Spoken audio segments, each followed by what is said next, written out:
Hi everyone. Today we're going to study convolution theorem on Z transform. If capital F of Z and capital G of Z are the Z transforms of the function f of n and function g of n respectively, then the Z transform of f of n asterisk g of n equals the function capital F of Z times capital G of Z,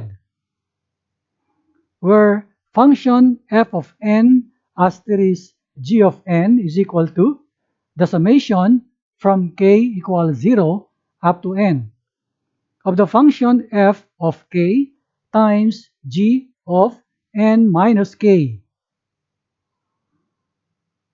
We have this alternative form with regard to inverse Z transform. If Z inverse transform of capital F of Z transform is equal to the function f of n, and the inverse Z transform of the function g of Z transform, this is equal to the function g of n, then the inverse Z transform of the function f of Z transform times capital G of Z transform. This is equal to the function f of n asterisk function g of n. Then we have the summation formula from k equals 0 up to n of the function f of k times g of n minus k.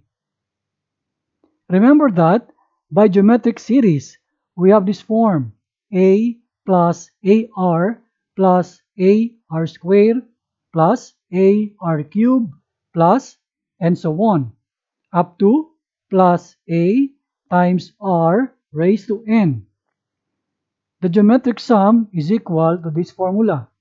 A times the quantity, the fraction with numerator r, that is raised to n plus 1, and then minus 1, all over r minus 1. Example 1. Using convolution theorem, find inverse Z transform of the fraction Z squared all over the quantity Z minus A times the quantity Z minus B. Step 1.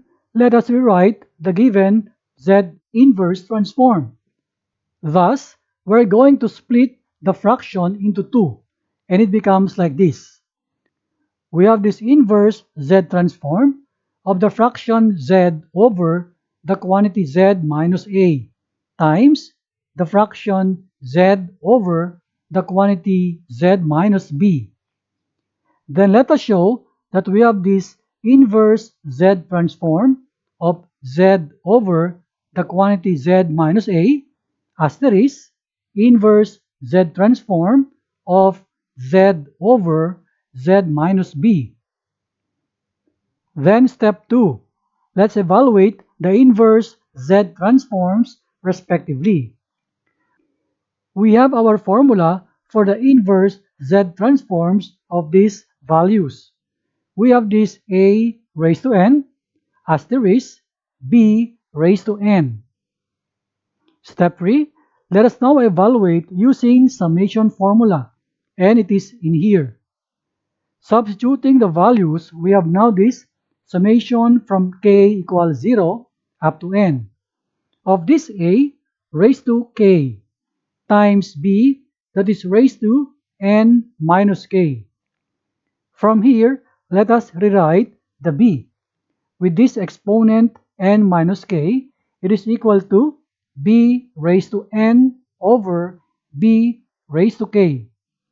Look at this b raised to n. This is without any variable k, which means this is considered to be a constant. Then we can put this in front of the summation symbol. Let us look now to this a raised to k, also to this b that is raised to k. We can combine the two variables and we can write like this: the fraction a over b that is raised to power k.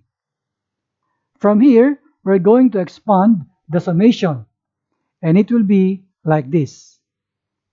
We can see here that this is a geometric series, and the geometric sum can be solved by this formula.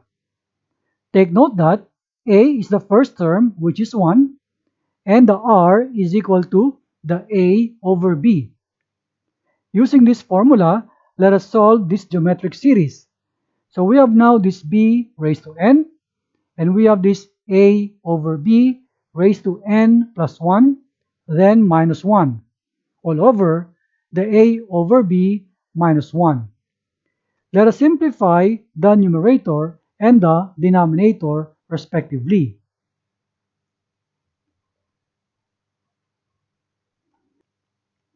At this point, let us simplify our complex fraction.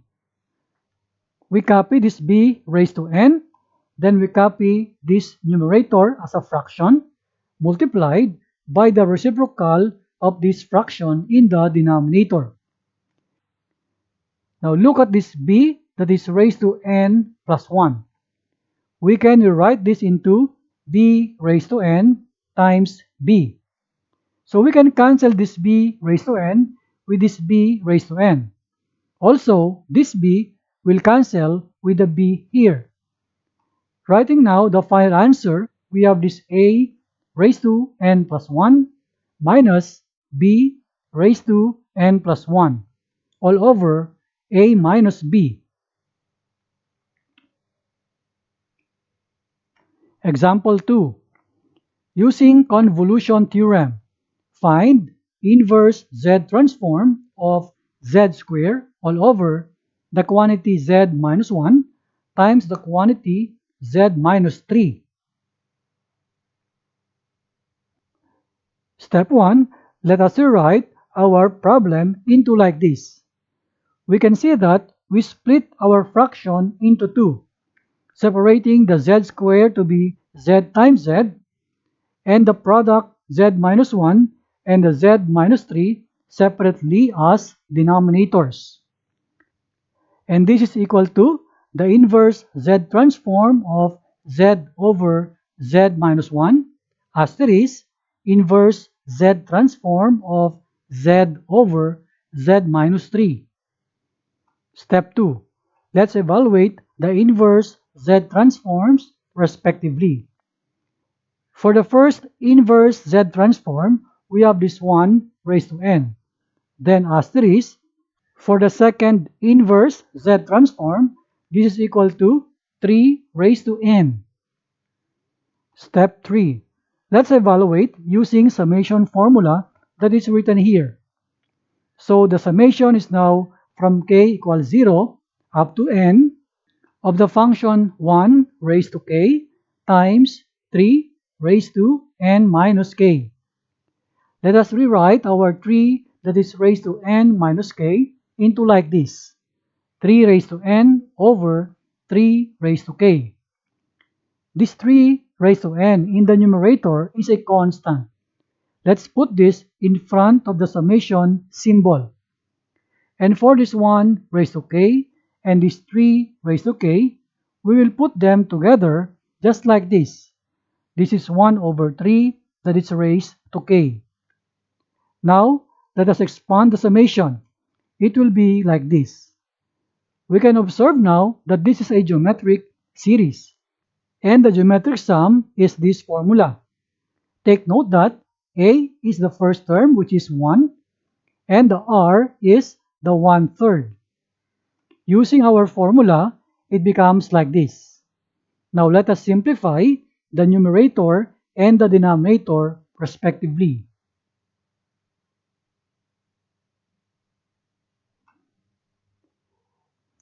At this point, let us simplify our complex fraction. Let us write this as we copy this 3 raised to n, Then we copy this big fraction in the numerator, we copy here, multiplied by the reciprocal of this denominator.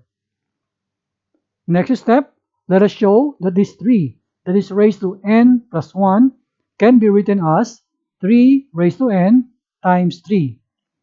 We can now cancel this 3 raised to n by this 3 raised to n.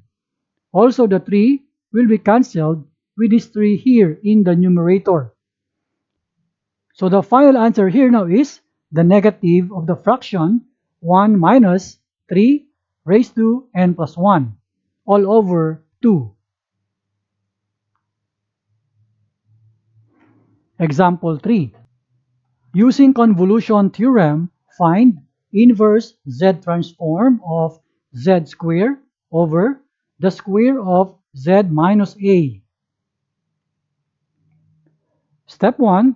We rewrite the given as inverse z transform of the quantity z over z minus a times z over z minus a. Then we show that we have this inverse z transform of the z over z minus a, as there is inverse z transform of z over z minus a. Step 2, let's evaluate the inverse z transforms respectively. The value of this inverse z transform is simply a raised to n, as there is, which is the same in here with the second inverse z transform. Now step 3. Let's evaluate using summation formula. We have now this summation from k equals 0 up to n of the function a raised to k times a raised to n minus k. For this a that is raised to n minus k, let's rewrite this into a raised to n over a raised to k. We can see here that we can cancel this a raised to k with this a raised to k.